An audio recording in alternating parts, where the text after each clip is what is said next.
What if you could travel to parallel worlds? The same year, the same Earth, only different dimensions. A world where the Russians rule America. Or where your dreams of being a superstar came true. Or where San Francisco was a maximum security prison. My friends and I found the gateway. Now the problem is finding a way back home. Hey everybody, and welcome back to another episode of Circling the Vortex. We are looking at Season 2, Episode 6 today. That's Time Again and Worlds, and joining me today is Nathan. He has come from a world in which the English kept control of the United States, and it's now run as like a protectorate of the British Empire. It's a pretty good world, as long as you're British. You failed the test, Nathan. That's actually the plot of one of the first Sliders episodes we watched in Season 1. Oh no! Of course, the Prince of Wales. It's the Prince of Wales one. Gotcha! I was wondering, will he remember? Nope, Well, he's not remembered it at all. I feel like a Sliders fool now. Hey, I mean, it was only like 3 years ago we did that, so Yeah. I'll let you off. And Nathan is here in shame on you. What about me? But I don't. Ben comes from a world where, unfortunately, the snail is the dominant predator on planet Earth. Well, that sounds scary. You know those medieval manuscripts of knights fighting snails? Right. There's a reason why, Ben.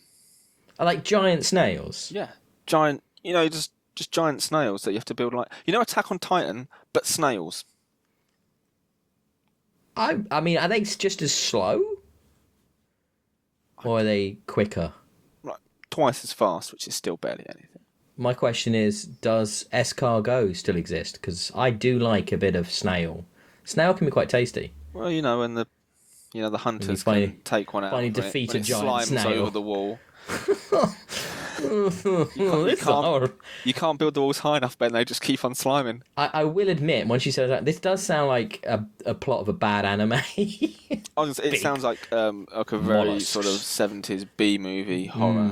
Attack of the Giant Mollusk. A slow Yeah. death, something like that.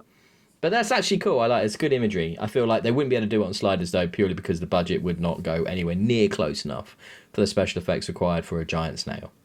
Not even ballpark, I don't think. Not even Joe O'Connell has that amount of money. So we come to you again with an episode here. Oh dear. I quite enjoyed promise. I quite enjoyed El Negan, and That was like, it was fun. That was fun. It was a fun little episode. this has got some decent ideas like to do. I like the socio-political concept ones, but I don't know. This one felt like it didn't quite hold up because of the central conceit and what we had. So do you want to take us through this somewhat meandering, slow-paced? I will say, this proves my theory that you just need one good core concept when they kind of had two. So go on. Do you want to start? Start from the top. We open with narration, which we hadn't had in a while. It was sort of pointless. I thought that was establishing the idea that we were going to get, narration throughout. It did, however, set up the fact that this was a Wade-centered episode, which is good. Never a bad thing, always good. And yeah, it was just like, we've been stuck on this world for 2 weeks, and everybody's sort of fed up and at each other. And then we cut immediately to Arturo just being like he's always being he's in this bad-mouthing season. Quinn, saying he's an irresponsible schoolboy or something. Did he? Is that what this was as well? Yeah, I wrote that in remember quotes, irresponsible schoolboy. Brilliant. He seems to dislike him more and more with every episode. And then we see the great twist of this world. Women have facial hair. That's literally it. I mean, I was kind of at that point, I was like, are we going to just get really bad minor I guess the alterations? second one does kind of play into it a bit. I mean, it's a bigger concept than just women have facial hair. The best bit was some of the dialogue around it about, imagine trying to kiss a woman with a moustache, and it was just like, dude, like, what? Really? Well, even That's Wade, your... even Wade was like, "Well, imagine how we feel." It's just Yeah, it's like, why are you being such a twat? I mean, so what? But at least, well, this one, the only thing I can assume why this is such a poor concept is they tried to find the opposite concept for the next world, which there was a kind of reasoning for it. But this, I just assume this one. What's the opposite? Facial hair on women. Okay, cool, done, whatever. We're only going to be in this world for like Yeah, 2 minutes. I do see what you mean. Right, yeah, so, because the conceit is we have a moment prior to the first slide where there is a big dramatic, like a car crash and a shooting, and someone dies in Wade's arms, and gives her, like, code words. Mini CD, it's like, Elsie, The Rock, 54, not Wow, Dwayne Johnson. did you write that down? Yeah. Wow, I mean, good work, because I'd already forgotten most of that. So we get shot, and so I called it. So you see opening, not even opening shots, just it flashes to random things that aren't important. And I was like, are they going to groundhog it? Kind of not, but it's, you know, when it's things they only put in so that you can notice when they're repeated again. Yeah. So like intentional background. Yeah, so you've got like a big flock of birds or something happening in another place. So then they slid to the new world, and you get those same shots again. And so what I thought groundhogging, but it's not. We got a twist, I guess. Twist makes it sound exciting, though. So in this world, men wear skirts/kilts, and it does /skirts, and there is a reason. There is an explanation. There is an explanation, which is possibly the best bit of the episode, by the way, which is a true thing, by the way, or like a I think I don't know if it's ever been confirmed, but it's a very well-known rumor that has been widely regarded as truthful. So in this world, they have the same car crash, but the other person gets shot. And this is when it starts getting confusing on what's going on. It basically stems from this. So the other person gets shot. He says the words this time, but dun dun dun, he's a cop. So I've got this written down. Even I don't understand what's happening. It gets sort of unnecessarily convoluted, doesn't it? So we slowly realise we're on a world in which the police have almost unbridled power. Yeah. Right? And then we sort of realise that the world is sort of stunted, like it hasn't developed in the way in which the United States has in reality at that point into the 90s. And then we get the realisation that this is because after the Kennedy assassination, I'm jumping ahead a little bit, but I might as well say this now. After the Kennedy assassination, it gives context. J. Edgar Hoover obviously formed the FBI, actually instead became the president, and then he became like president for life and stayed as president 22 years, I think they said. For 22 years. And obviously the rumour is that he was actually secretly a cross-dresser. So the cops wear skirts, and it's not kilts, even though the characters think it's kilts for most of the episode, and then it's like at least half the episode, and it's like, actually, maybe it's not, maybe it's skirts. And that's which I think is brilliantly... That's actually quite cool. I like that they brought that element, that bit in, and it's a little bit of a twist and a little bit of a surprise and a aha moment. And I think that was actually my favourite bit of that episode. I think, which is saying a lot about this episode, really. That there isn't a lot of other bits. I mean, so the stuff that becomes so convoluted is that the whole episode is around the crux of this. What do they call him? Like last constitutional the fundamental constitutionalist. Fundamental constitutionalist. And he's a judge on the California Supreme Court, and that's the guy that gets shot. No, he survives at the beginning in this world, but died in the previous he got shot. In this world, he survives, drives off.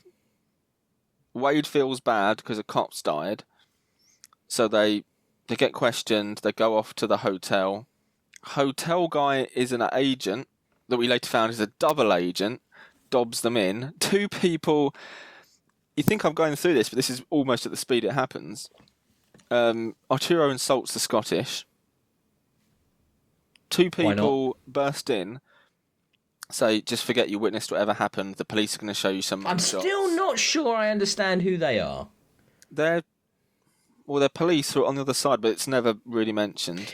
they're police, but they're special agents that were also later on in the episode there to take into custody the judge if his copy of the unabridged Bill of Rights, which had, when Hoover took over, been kind of removed entirely from circulation somehow, and then suppressed so that he could basically give the police and like surveillance state unfettered access, and they'd had martial law ever since, basically. So just the rule of police since 62 had dominated the United States. And obviously, for outsiders to the United States, that we aren't as versed in constitutional history, we aren't as familiar with the kind of the culture of freedom and the rights that have been established in this Bill of Rights as an American would be. This is much harder to grasp. I actually studied US politics at university, so I'm pretty familiar with it, but it's not so much like an ingrained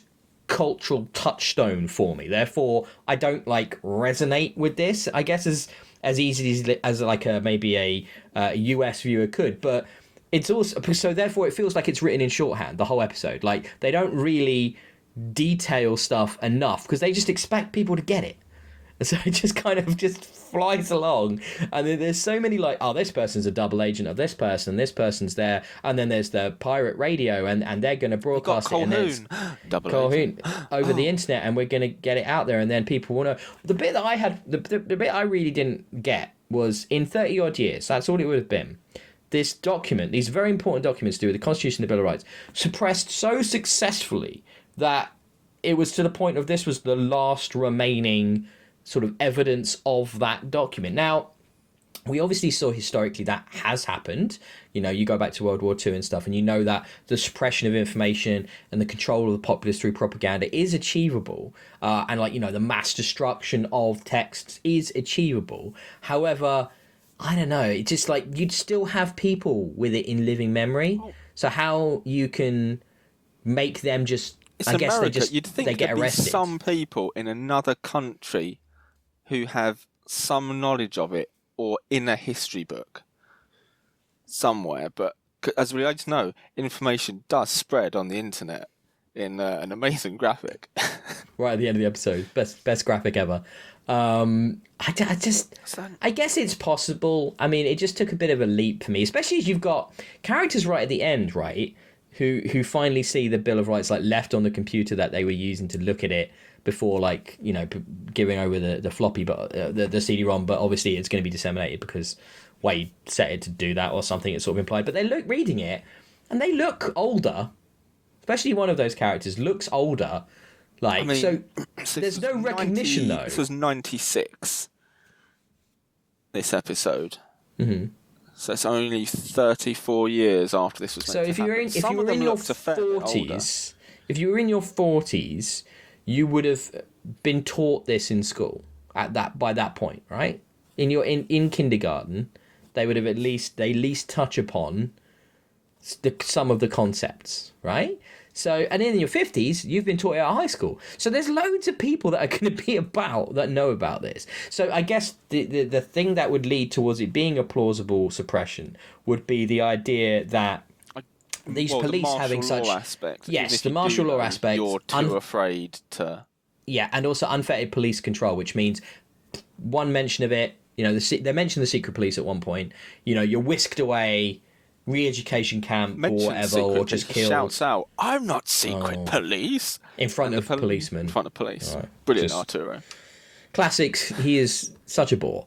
But I don't know. So like I was the problem I had with this episode that, like I said, these concepts aren't bad, and I like socio-political stuff, and I think there is some great stuff to dig into here, and it's an interesting topic and an interesting kind of thought experiment. But like at the same time, this is not an interesting episode. It's really slow at points. It's like directed and shot ponderously in places, and like very lingering long moments and shots and scenes that. Whereas it's such a funny comparison to El Negan, because El Negan would like flew along. You're just calling it that now. Forever will. Flew along at such a breakneck pace, even though it doesn't have that much in it. It felt like it just moved. Whereas this just dragged. So a few times I said to you, I'm bored. Just want this to end. And it's a shame because there's some good stuff in there, isn't there? So is there anything? Have we missed anything out in the sort of recap? Because we kind of did it all at once there. Double agenting. They go to the nightclub, which is like this 50s, dance with a 2 foot between you kind of thing. Like Wade described it as like going to her father's high school prom. Yeah. And it's like, yes. They've raised the drinking age to 27. We found out Wade is 23. She doesn't look 23. She looks a bit older than that, I would have said, I think that's just TV, isn't it? So we've got... She's certainly got the kind of, most of the time, sort of morally, ethically nagging sort of attitude about her of someone who's considerably older. She's not exactly carefree in 23, is she? She's much more like, we have to do the right thing or else. Especially in this episode, it was like she was on full on. The only thing is they accuse her of because they found out more information.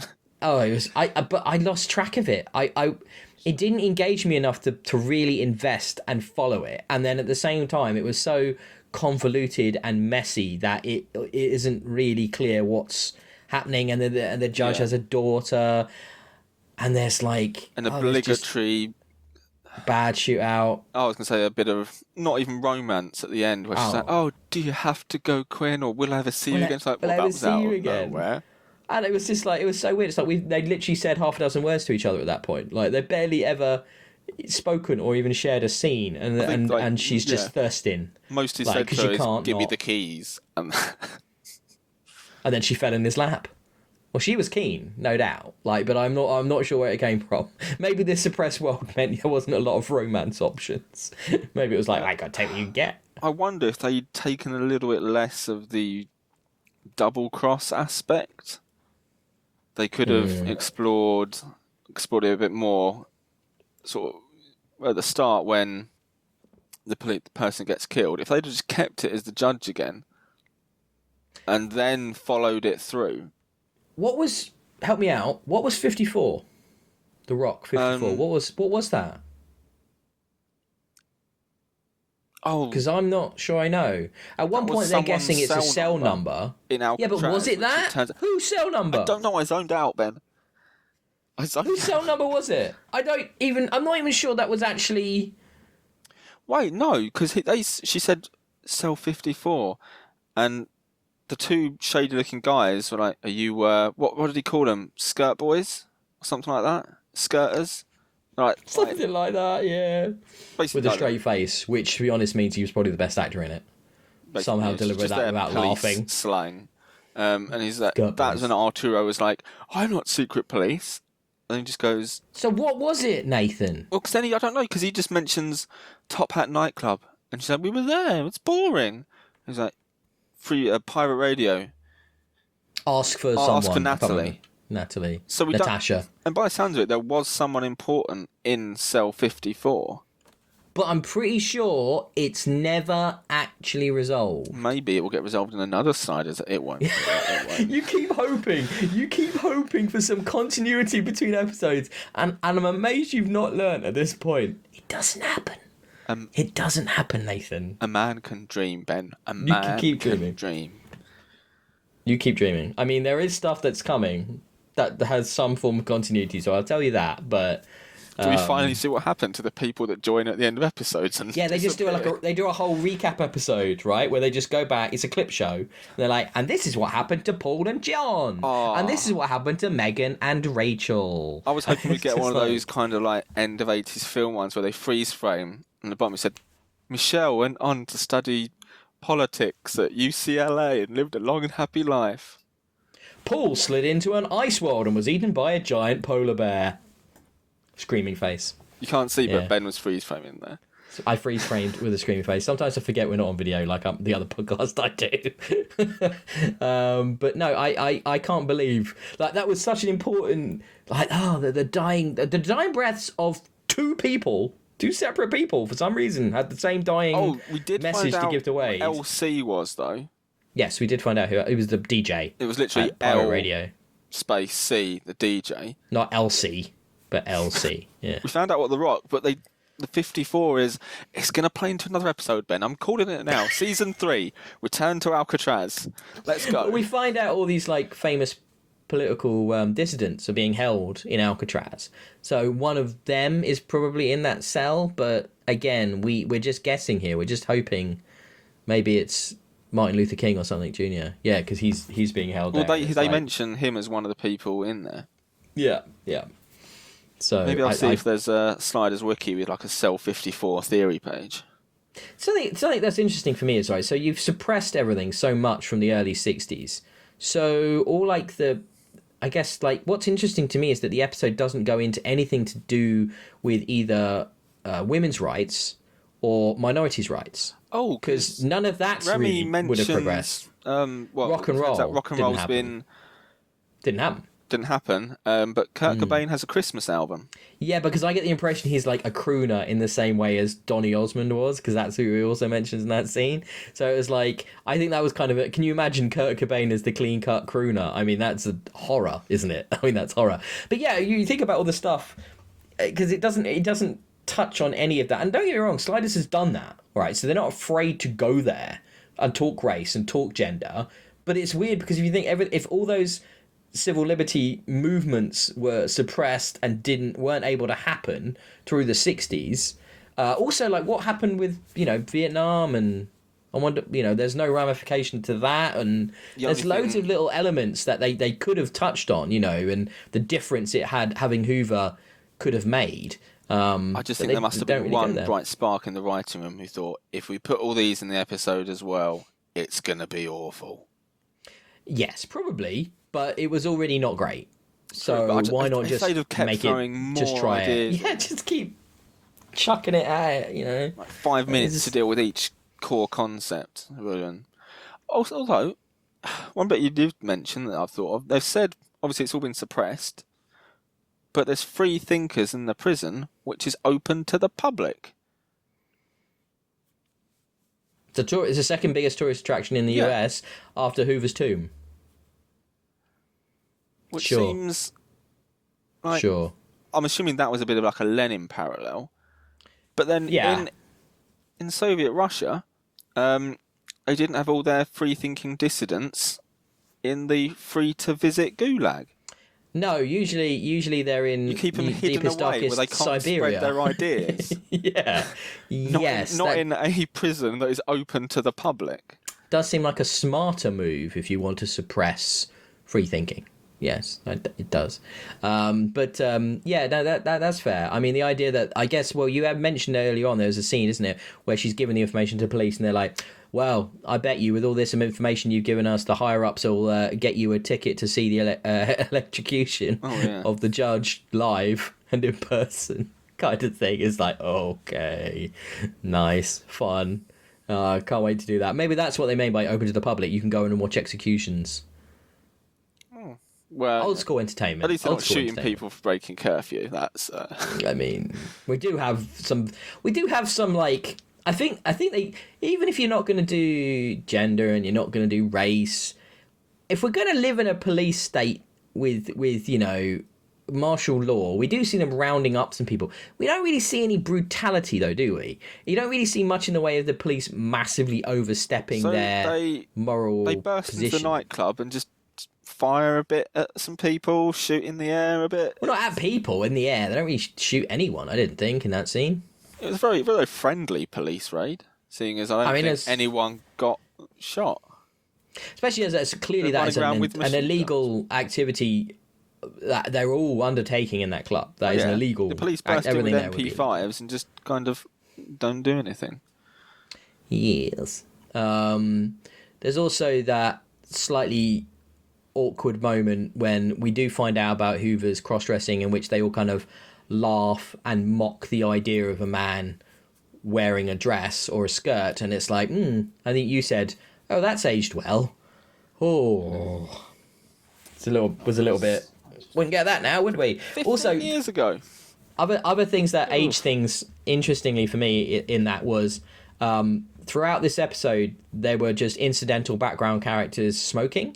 And if you think about it now, you very rarely see smoking on television, and when you do, it's almost always a villain.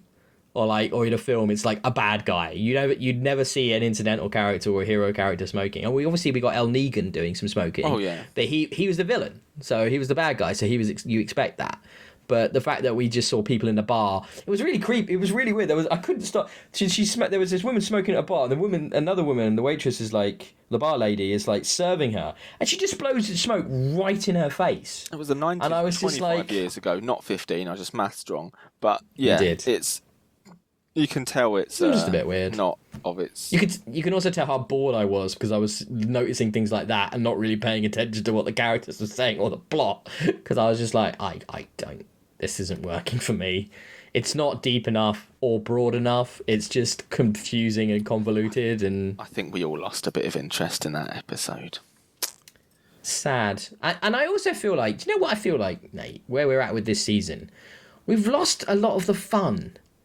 Like, the fun of Sliders in season 1, the fun at the big, even some of the worst episodes at the beginning, but definitely the Into the Mystic, a slightly Saturday afternoon silliness. Like, it wasn't too serious. There was a lot of like running, and we had our in jokes, Thirsty Wade and Remy mentioning the spinning tops, which we did get in this episode. Oh, we briefly. did mention.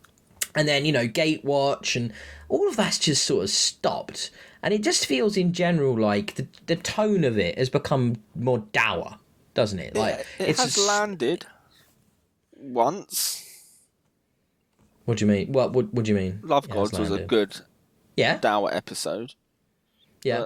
But it is a bit more serious though, isn't it? Don't you think? It is, but when they're dealing with some of the episodes, it's not really done anything. It's just been a bit... Well, I think what's dragging me down a little bit is that, like, Arturo is so miserable. Wade is incredibly preachy. Quinn can be very sanctimonious. And Remy has gone from, like, the comedy foil to sort of more like... almost like the enforcer role. He almost comes around as like, I'll just fucking beat you up. He did do this like tough guy act in the police station. Sort of like, I've got the other copy of it. I don't know what's happened, but like they've all. It's not so much the concept and the worlds, but it's them. Like the core four are written and are acting now in a way more serious, and not necessarily like better or more rounded or more realistic way, but in a more like just like less redeeming way. Like there's less fun. Like even at the beginning of this episode, we've stuck here for 2 weeks and we're proper sick of each other. It's like, oh great. Like I guess it makes sense. They're stuck together. They're going through this ordeal. Every time they go somewhere, it's a new challenge, a new threat. Like do you know what would be nice if they could just slide into some idyll, into some utopia, and chill out for a while. Just to have a chill and just, this is nice. This is nice. Nobody's trying to kill us. There's no big political horribleness. Compare that opening to like, I'm trying to think, the Q one where it's like, slide into a world. Whoa, there's a crazy disease. This one, in a world, and it opens with her narration basically going, we're bored. Yeah, it's like, we've been here for 2 weeks. It's like, just FYI, we don't all get to slide, and for most of us, we're stuck in the same world, for the whole of our lives. 2 weeks. Is it that bad? I guess they've been to 20 or 30 San Francisco and they're just bored of this one now. What I'd love is if they slid into someone, it was like 2 months. It's like, well, I guess we're gonna need to get jobs. Yeah, because they keep getting money from somewhere. Maybe they do the Negan and just kind of hit the ATM till it throws money out. Shared that trick. That could be it. Yeah, no, that is a really good. When you're slid into a world for a longer period of time, how do you just survive? How do you stay in that hotel? Like, is it a case of you just don't pay? Well, I guess you just do a runner a lot because they know there's no repercussion. So they'll just do a lot of dine and dash, and they do a lot of like not paying for hotel bills. I guess just be dicks everywhere they go. Just leave people in the shit.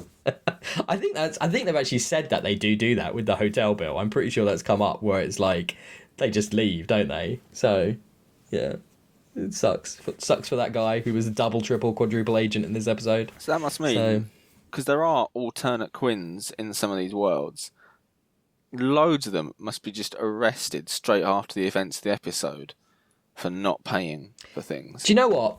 That's the trope. That is a trope that I would sometimes roll my eye at, but I'd almost always enjoy. But we are not. When was the last time we got a double? Ooh. Into the Mystic. Yeah. To the start of the season. So 6 episodes ago is the last time we got a double. Now, for whatever reason, they clearly have decided, and in season 1 it was every episode, wasn't it? So I think they've clearly decided that they're moving away. They wanted to make it more serious and more realistic and grounded and stuff, and they moved away from that double. Doubles were fun. Also, doubles are fun. At their program of an alternate universe sliding machine, I think, it needs to be more grounded. Yeah, we need to really mature these characters. They need to stop behaving like this is fun, this is torturous, their lives if next terrible. Episode, Ben, they slide and they all get jobs in accounting, I'm not going to be surprised. I don't know. I don't know if this is me talking or the show, or if it's just like I am not enjoying this right now as much as I was in season 1, because the quality isn't where it was, and it's definitely not as good. I miss the slightly more whimsical slides, I have to say. However, the next episode is called In Dino Veritas. If that doesn't have dinosaurs, If we don't get Jeff Goldblum and dinosaurs. I mean, Jeff Goldblum is probably a stretch. If we don't get a knockoff Jeff Goldblum. I mean, Jurassic Park came out in 1999, so I think it's fair to say this predates that, therefore it's unlikely. Hey, this predated Walking Dead. It happened. But it did have Negan in it. You're right. Do you know what? You're right. I can't ever argue that case again. You a are man correct. can dream, okay? And sometimes it might become real. I'll even be happy with Sam Neill. Love a bit of Sam Neill. Yeah, actually, he's going to be in the new one. I think I'm really excited about him being back in the new one. So does that bring us? Are we done? That was a shorter episode than 2 weeks ago. But I think that is the end of. So why was it called, Nathan? Why was it called Time Again and World? Because there was time again, and I guess they were in a world. So, because it's like, I guess the time again bit is because the second one was very similar to the first one, so they got a chance to continue stuff. But and world, what's that? I don't know. Make it sound a bit more pretentious because they're going for it's a just serious. Bad, but it's just bad English. They're going time for again and world. Grounded, realistic sliders with dinosaurs in the next episode. I just really hope, maybe this is part of the problem with the shuffle of the episodes over the air order compared to the run order, because maybe it was more balanced, and maybe we've just been through a bit more of a serious spate, but we're going to get more doubles again. Ones. Maybe we're going to. I mean, I'm looking at some of these titles, and I'm if they're not ridiculous, I don't know how they can't be. They could all be a masterstroke, and actually, it's Dino, and it's just about a guy called Dean going about his daily life. Well, there's a weirdly, right? There was a line in the beginning of this episode before they slide for the first time, where he holds up a glass, and I believe he says "In vino veritas." Right? Arturo says "In vino veritas" as a toast, because vino being wine. So I think I'm curious that this is almost like a reference to that, perhaps. In dinosaur, there is truth. So I'm intrigued. Or I guess it might be in lizard. I guess if in lizard there is dino. I'm trying to work out. No, it'd be terrible. I think it'd be the literal translation if it's a dinosaur. I'm looking too into this. It's probably just going to be awful. All I was going to say is don't get your hopes up too high. Remember how little money they seem to have. So if there are dinosaurs, there'll be one, and it'll be on screen only in part, and probably for about 5 seconds. It's just a head. That's pretty much what you're going to get. Just going to be Remy pointing off screen, look at the dinosaur, and that's it. There was a couple of moments of that actually in this episode where there was a scene when they're in the hotel and the police kick in the door, and Quinn, Remy, and Arturo in one shot, and Wade is in another, and they look like they're in entirely different scenes. Like, and the cutting is like Wade was clearly shot at a very different time with very different direction. So it's all then cut together, and you're like, this doesn't work. Because like they're all scared and they've got guns pointed at them, and she's just sat there going, "What else? I'm not bothered." And it's not very surprise. Yeah, there's so much. It's so much like. I just feel like there's so much less money. I'd have to look it up. I can only imagine there's just a lot less money at play in season 2. A lot less. So that was the end of season 2, episode 6, Time Again in World. We'll be back in a couple of weeks with Indino Veritas, which will better have some bloody dinosaurs or else. I hope you've enjoyed listening to us suffer through that episode, and it'd be great if you're watching along as well. Let us know by what you're up to by a comment on either the YouTube video or on Twitter, which you can find at Experience Kills. YouTube is also at Experience Kills, which great if you could give us a like and subscribe. I know it's weird, it's a video game channel. This is kind of the weird side thing me and Nathan do, talking about sliders, because we're insane. Let us know if you have a Cell 54 theory. I want to hear it. Who's in Cell 54, baby? Hashtag Cell 54 the truth, I think, is what we need. Yeah, send them in. I'll read them out next time if you do, I promise. But yeah, like keep honest, keep going, keep sliding. I'm hoping for some good episodes here as we get to like the halfway point, basically the halfway point now of the season. Keep the faith. Right, back soon. Have a good one, guys. See ya. Bye.